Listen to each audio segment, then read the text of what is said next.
Zocha Be'ezat Hashem to finish the set of shiurim, and I wanted to, I guess, play the same niggin that we started with. So in Parashat Sh'lach we started with B'Shem Hashem, and I want to finish with B'Shem Hashem. And in the song we speak about the name of Hashem and about 4 angels. And in my life I always have 4 angels that guide me in every place I go and whatever I do. What's beautiful about B'Shem Hashem is that there's so much separation in the world, there's so much differences, 4 different malachim. But Shem Hashem makes everything into one. And so maybe we gave a lot of different shiurim, different ideas, different concepts. But in the deepest level, B'Shem Hashem is all about making it all into one. Realizing that the meaning of all of the shiurim, the purpose for all of the shiurim, is to try and connect us deeper to the Torah and deeper to our neshamot.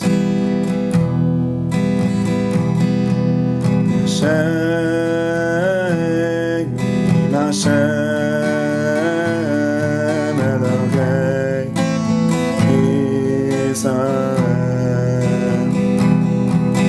Yimini Chael Yismoli Gabriel Milvanai Otniel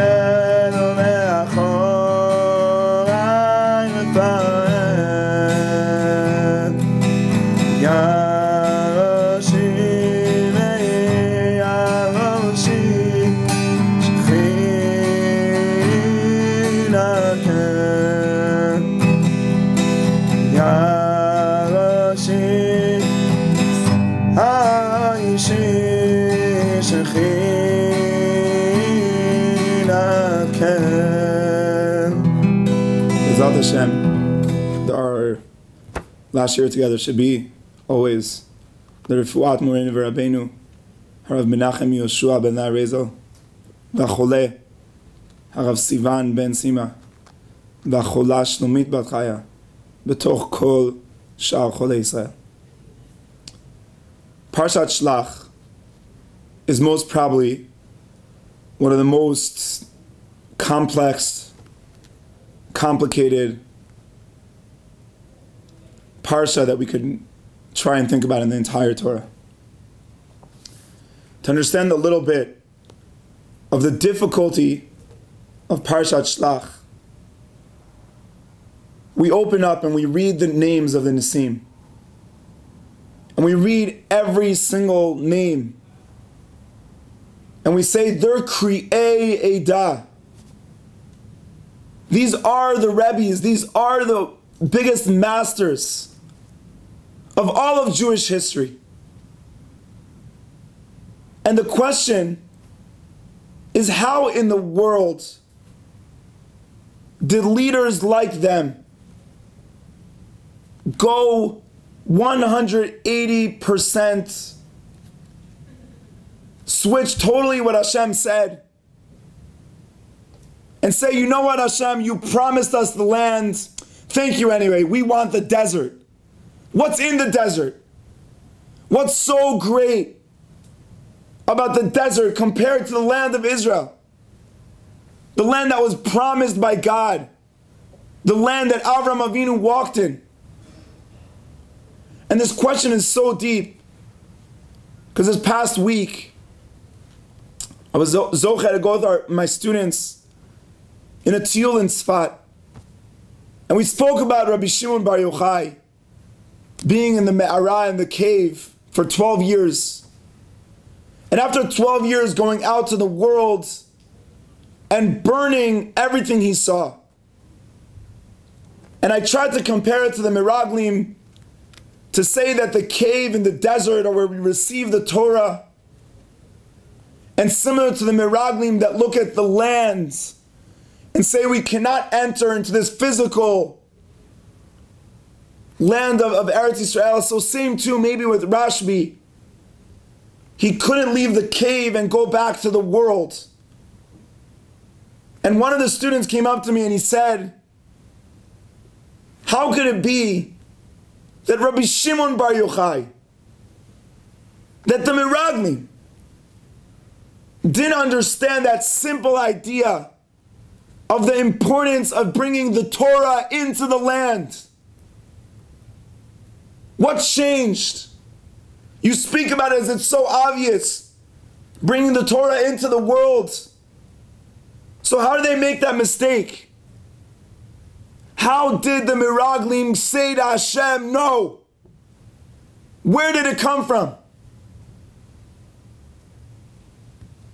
And I think to try and answer this question, I want to try and go to the end of Parashat Sh'lach.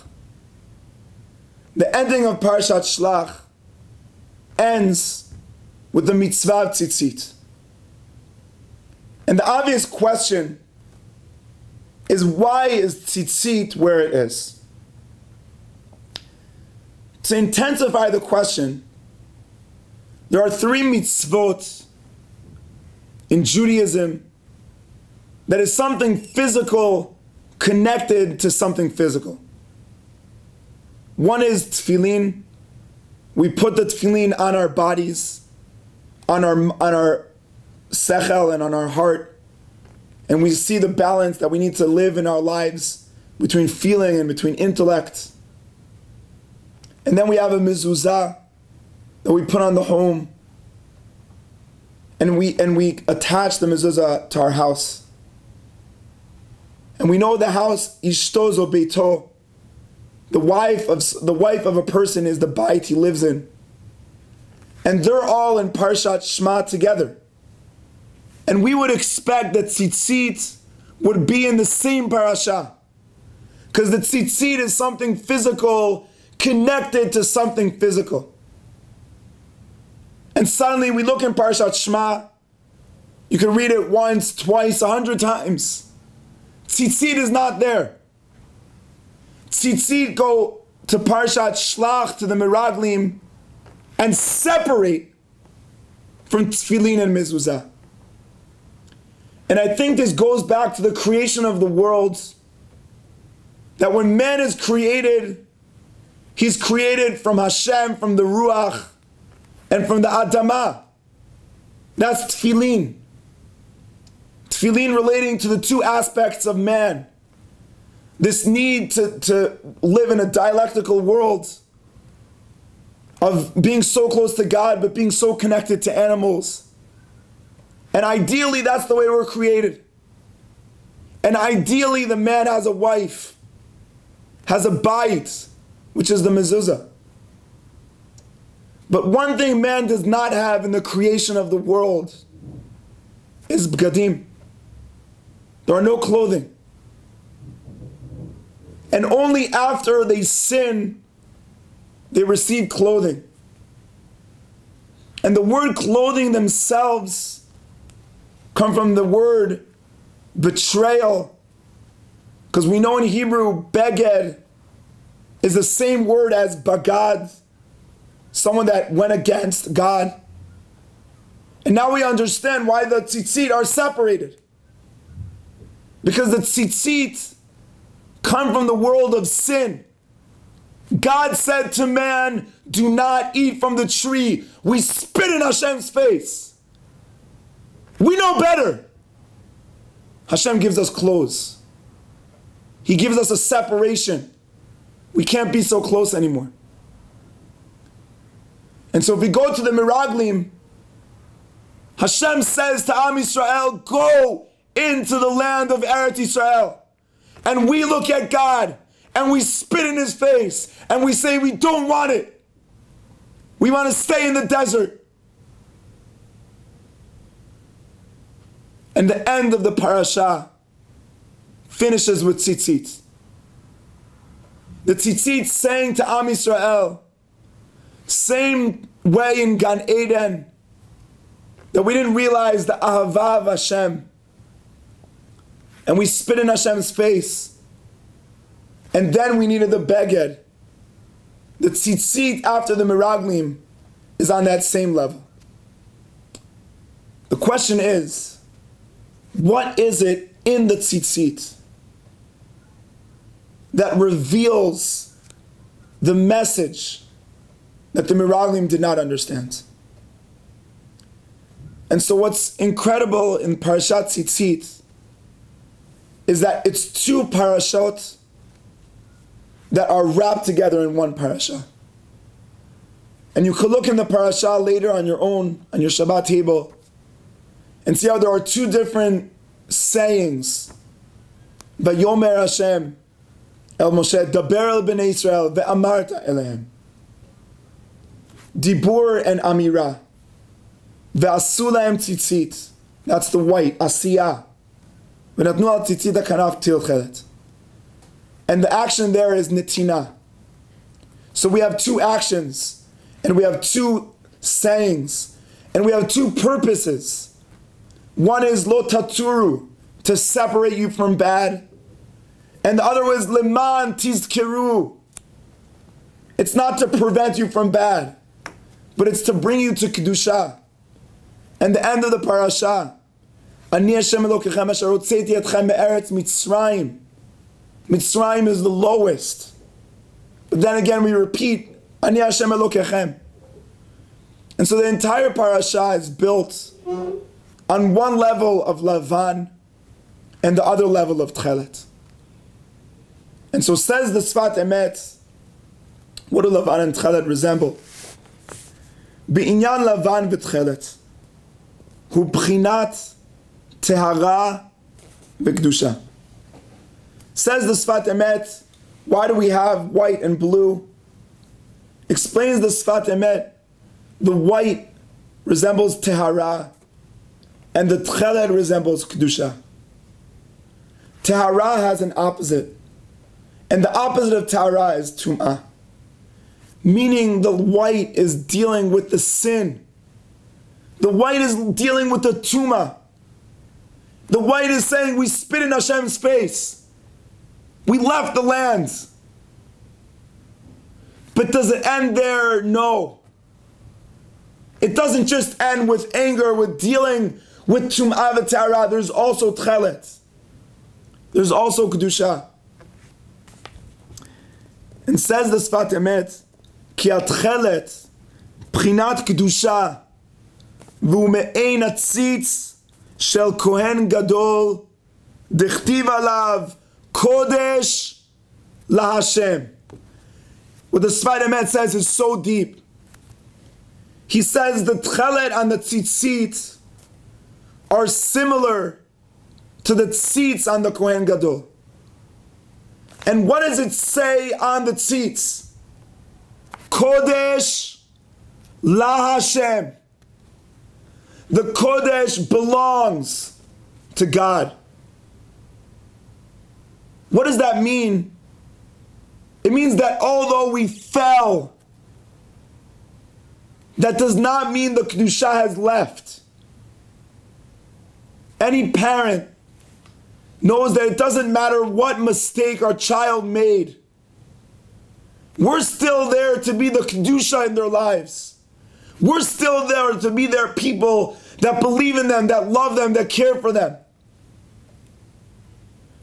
And so the idea of Tchelet and the idea of Tzitzit is to say not only did the Chet HaMiraglim create the need to deal with sin, but then when we look at our Tzitzit and we see the Tchelet with the white, we say nothing ever ends.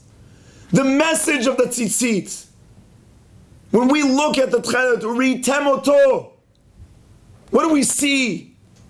We see that Hashem is still here. We see that Hashem is still there hugging us, caring for us. We made the biggest mistake. That doesn't mean He abandoned us. That doesn't mean we're alone. And that's the fear after Chet HaMeraglim. That we're all alone, that God left us. And the answer of the tzitzit is that God is still with us. But my question on the Sefat Emet is why specifically is the tzitzit the message that the Meraglim did not understand? And I think we can understand this from a simple sentence.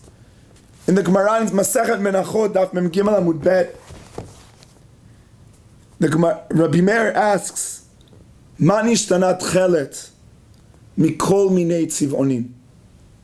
Why was tchelet chosen to be the color on the tzitzit?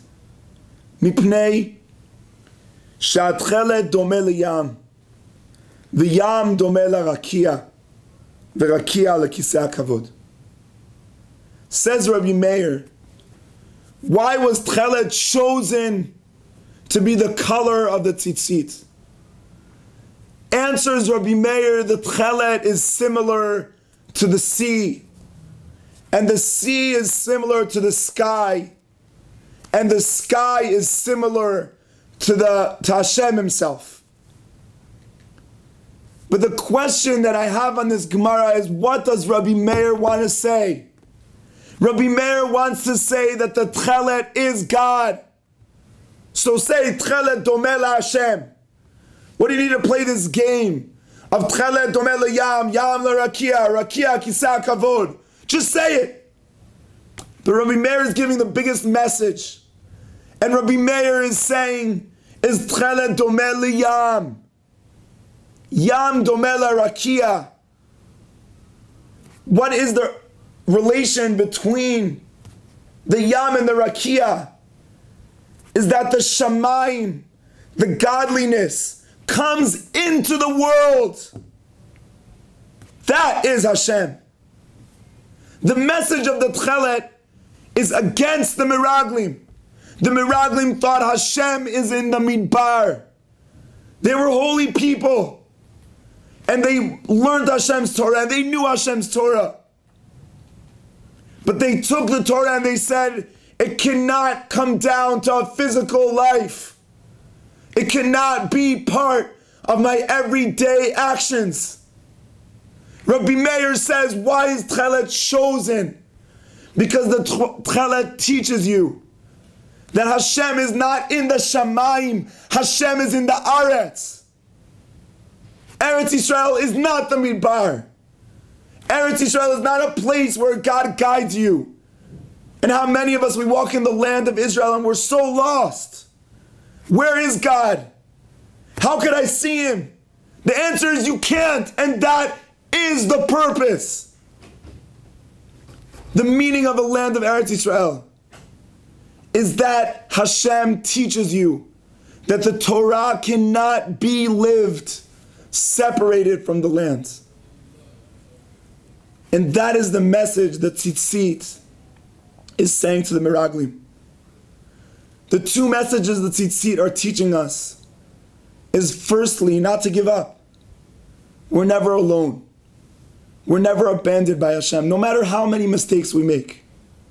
He's always attached to us, even in our beged, even in the betrayal. He's tied to us. Remember, you're not alone. But the tzitzit are saying, why are you not alone? Because Hashem lives in the actions you do every day in the land. And as I think to myself, what is the last idea or message to finish all of our shiurim? We tried as much as we can to speak about Torah, different levels of connection. But on the deepest level, the only way you know the Torah is real is when it starts becoming part of your day-to-day life. I'm zocheh, Baruch Hashem, to have the most incredible wife in the entire world. And the one thing that my wife has taught me, out of many, is that sometimes when we live in a yeshiva world, we forget the kedusha of life. But not only in yeshiva, we could be working in our business, we could be working in the fields, and we get so concentrated on our goals that we forget about the reality. And I think that one main message of Parashat Sh'lach is the reason God asks us to come back to a land is because that's the only way we can truly understand the depth of Torah.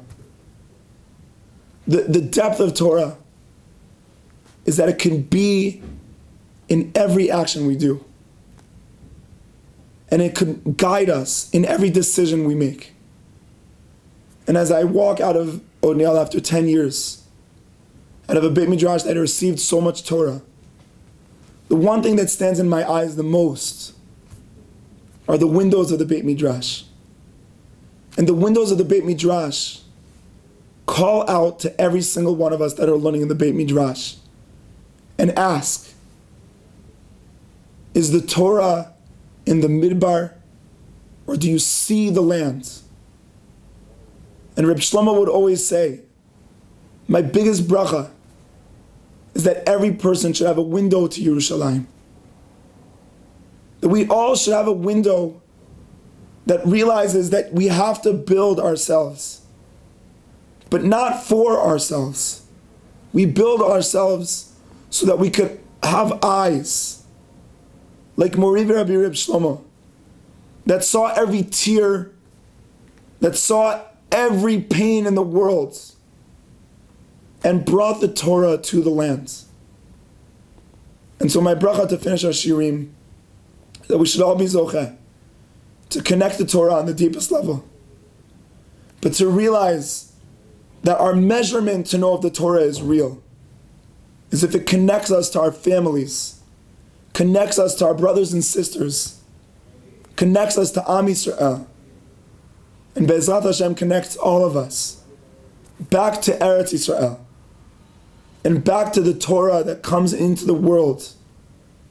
And Be'ezrat Hashem will rebuild the Mikdash, which is a bayit that's full of the world and full of reality. And that's how we know that the Torah we received in the Midbar became a real Torah, because we were able to bring it to a bayit that has gold, silver, copper, animals.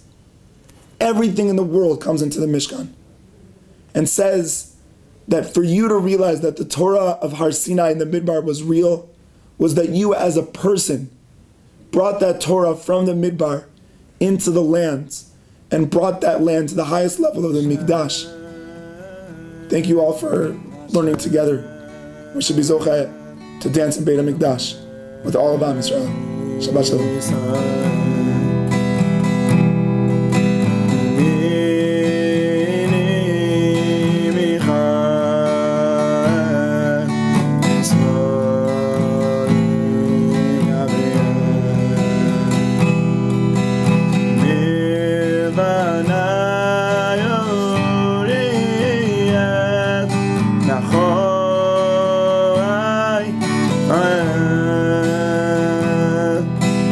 Yeah.